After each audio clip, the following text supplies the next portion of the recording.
I'll just go ahead and hand off the floor to you really quickly to give an introduction on yourself to the audience. Sure. Well, thank you very much, Ansley. It's a pleasure and, quite frankly, an honor to be here in this context. I am the author of the book that's been given away a few times already, and it's absolutely my pleasure to, I'm going to be personalized signing the copies, sending them to the recipients. Congratulations on those who have been participating. And I really considered it an honor to be invited to talk about the book. The book is quite a bit more broad in topic than just health, or even women's health, as you might suggest, or innovation. Even though I've been a senior fellow with HITLAB this is going to be my 10th year, my first decade actually, and as a member of the team, and I'm very proud to be able to say that. So one of the questions that was posed to me earlier on was what really inspired me to write a book Yeah. like this. Um, so the inspiration came from a lot of different sources, I have to say, not the least of which was really taking a big step back at the period of time that I was in last year, and have been thinking about this for years. And I think we can all identify with the fact that, my goodness, in our society, we have a tremendous amount of polarization and hatred, unfortunately, and which degrades into so many different, quite frankly, ugly aspects of how society behaves by themselves, with each other, in groups. And I thought, isn't there a different way to think about this? And this is, how innovators often think, is consider thinking in a very different way. And I thought, first and foremost, I know so many women in my own personal life, and others I've been familiar with, who have had such a tremendously positive impact on others around them, whether it's their family, their kids, their friends, or leaders of organizations, and what have you. And so very often they do not get credit for this. They are the unsung heroes, or in this case, of course, heroines, who have these tremendous stories that no one has heard, or very few people have heard. So few people are familiar with, or come to mind immediately when you talk about healthcare leadership or innovation. It's almost always men, unfortunately, and I'm sort of showing my bias, but I'm being as transparent as I possibly can. There are so few women, or they're underserved and underrepresented, and most certainly underappreciated. So that and a lot of other things were part of the inspiration for wanting to write this book about stories that would very much in an equity-based, or equity kind of sentiment, of a gesture to the world, or to the world that I can influence. I would like to be able to promote all these unsung heroines, and the work that they've done, that has been so inspirational, so impactful, and quite frankly, as I discovered in the writing, collecting, researching, and publication of the book, that I have found such incredibly precise examples of innovation, of Mhm. value added, of impact, and that's really part of the culture of what HitLab has been all about. Well, I think that is absolutely a beautiful way to start this off, and just kind of talking about the background and what motivated you to write this book. And I think it's a great and an amazing book for everyone to read and to really learn more about. And when you were writing this, who was the intended audience for this book, and what is the overall impact that you hope that it will have on them? Great question. In the beginning, I really thought, wouldn't it be wonderful if I could use these inspiring stories to inspire many different people in many different ways, almost sort of in a grassroots kind of fashion, to have them kind of sit back and contemplate the inspiration that comes from these stories, and say, maybe there is a different way to think about this. Maybe there's a different way to take leadership of myself and leadership of others. And so, and how can we move the needle? How can we change things? I did not think in any way, shape, or form, nor do I, that this is going to have an immediate impact on society. We're not going to turn around these challenging elements of how the world is behaving. However, if we can change one mind, one heart, um, one life at a time, it's worth it. It really is, and I think we can do much more of that. And so the leader, the intended audience is really those who are in a position of leadership, to help ultimately inspire others to Mhm. learn, to evolve, to perhaps consider taking the opportunity to change their outlook on life, their worldview, their the decisions they make that impact their own lives and lives of others around them. So people like teachers, people who are perhaps counselors, psychologists, leaders of mental health and behavioral health, Mhm. um, and folks who are leaders of corporate organizations or nonprofits, what have you, people who are in a position to be able to provide that communication on a mass level and provide it in an inspiring way that really could help um, take what I tried to focus on in my analysis of these stories. There are 25 of them, by the way, throughout the book, of women who have had such an impact on someone else who has then themselves uh, had an impact on the world around them. And I've analyzed and highlighted individual elements of, wow, this is innovation, and here's why it's innovation. Here's very Mhm. specifically, this matches my fundamental definition of innovation, and how the components and tools and methods, they're all used by these women. And I don't think they ever thought of themselves as innovators, but they all had an impact, and they all embraced values, what I call love-based values, which of course is a subset of the values that we all sort of consciously or unconsciously embrace that affect our behaviors. Mhm. So people who can have that kind of um, communication leadership and influence upon others to lead them into new thinking, new behaviors, and new outcomes in their lives, that really is the audience that I'm focusing on.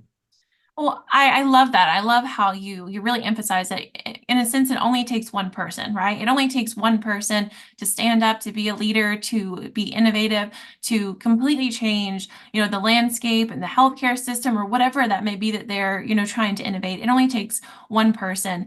And I think it's really great how you really, realize that, one person can have such a huge impact on someone else and not even realize it. And then in fact, that does make them an innovator themselves. So I think that was True. wonderfully said, and I don't know, I love that. It only takes one person at the end of the day. It sure does. And you should realize that the book is really just a microcosm of a bigger vision that I have in terms of not just writing this book, but it has spawned in me the inspiration to create a more precise vision of how do I want to take the next steps Mhm. in what this book has represented.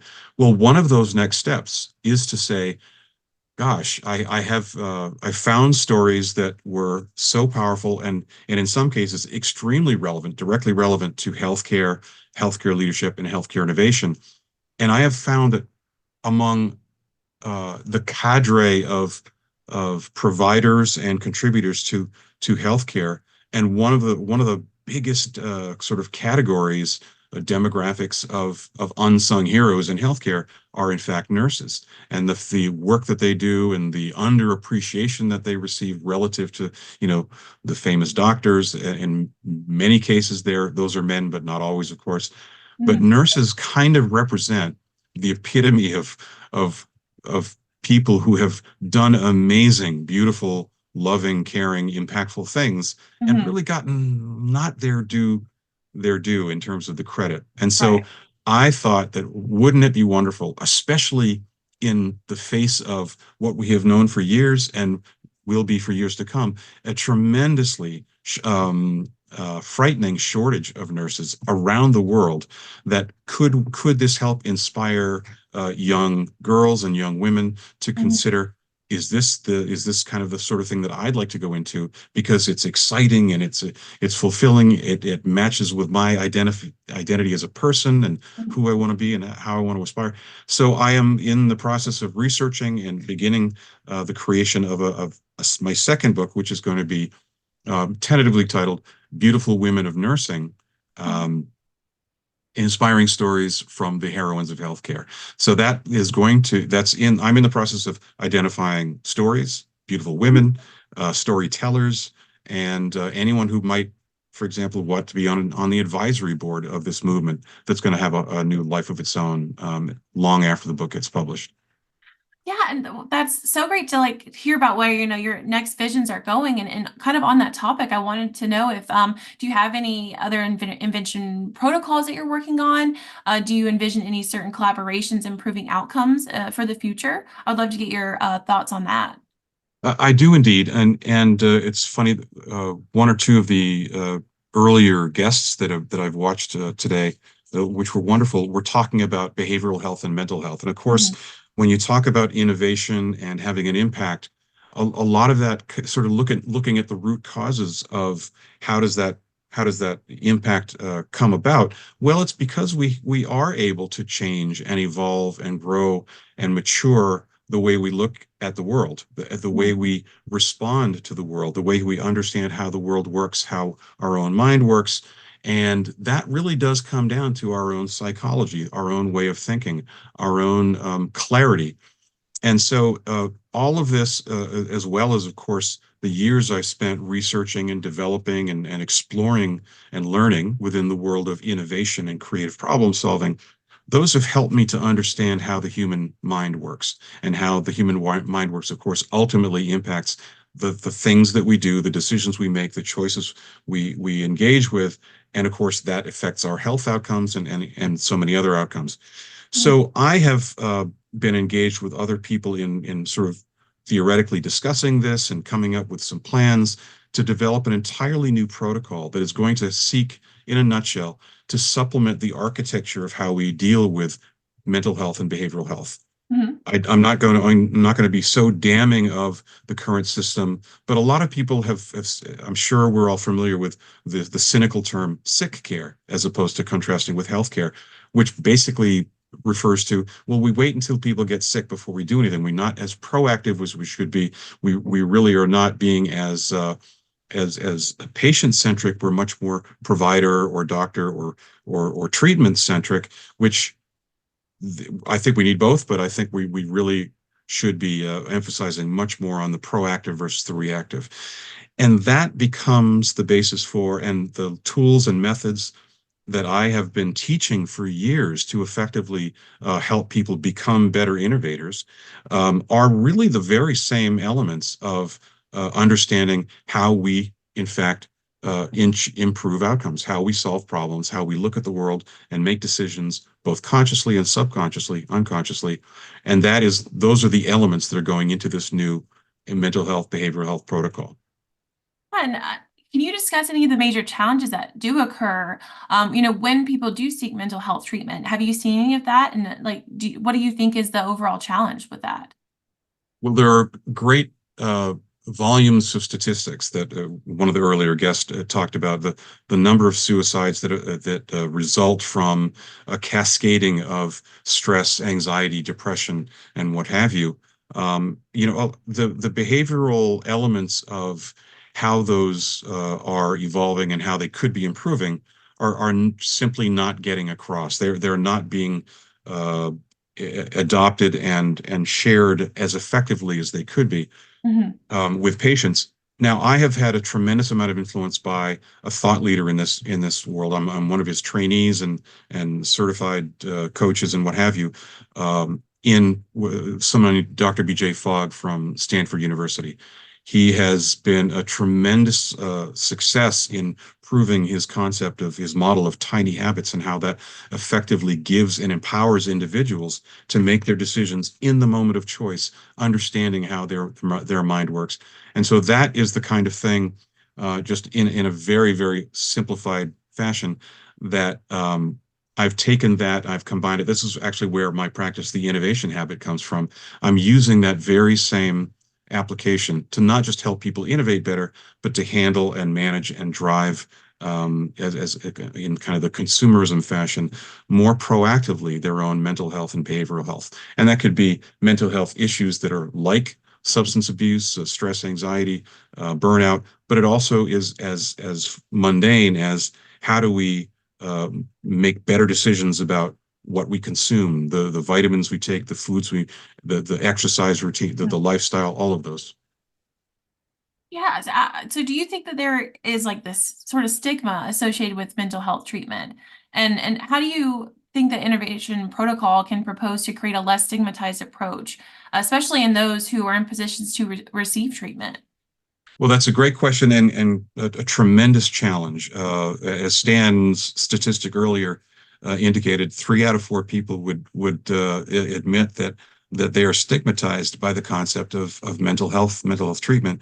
And it really, in a nutshell, as I mentioned before, the very same elements of what I plan on creating and producing and working in collaboration with mental health treatment providers around using these tools and methods and insights. These are all the very same ones, in essence, as I've been teaching for years in helping people to become superstar innovators, to be extremely effective innovators. You really have to understand how your own mind works and to become more conscious of what you're thinking and when you're thinking, and in fact, what you're not thinking and Mhm. what you're missing, how our own natural human universal cognitive biases affect every decision we make in every aspect of our life all the time. And those are the things that can be, if you enlighten people, give them tools and methods for engaging, recognizing, and then capturing those very same things that are promoting these amazing successes in innovation are also the things that can pull people out of the depths of what I call that sort of stigma quadrant of the learning cycle. They're going from being a failure, a problem, a problem person, someone who has a problem or has issues or whatever. These are all stigmatizing kinds of things, but they're the very same tools that I teach to people who are rising stars and the golden child, so to speak, of any organization. They're the ones who want to become, absolute world-class, excellent innovators. That's the very same tool set. So why would you feel stigmatized by using the same kind of, methods and tools that the superstars are using just to Mhm. get to improve yourself? You're just on a different path on the Right. same journey, a different part of the same journey. Yeah, no, absolutely. I really like that mindset of, it's you're just on a different path, following the same journey as other people will go through. So to eliminate that stigma, regarding seeking treatment, of course, is always going to be a goal, I feel like, in the healthcare world. Because at the end of the day, we just want people to be able to get the treatment and be able to be healthier, in whatever capacity that looks like. So thank you so much, Charlie. I can't believe we're already at time, but thank you again so much for you taking your time today to give away the book and also to share your insights on what inspired you and in what you're working on now. It was great to talk to you. My pleasure and an honor, and thank you very much for all your help too.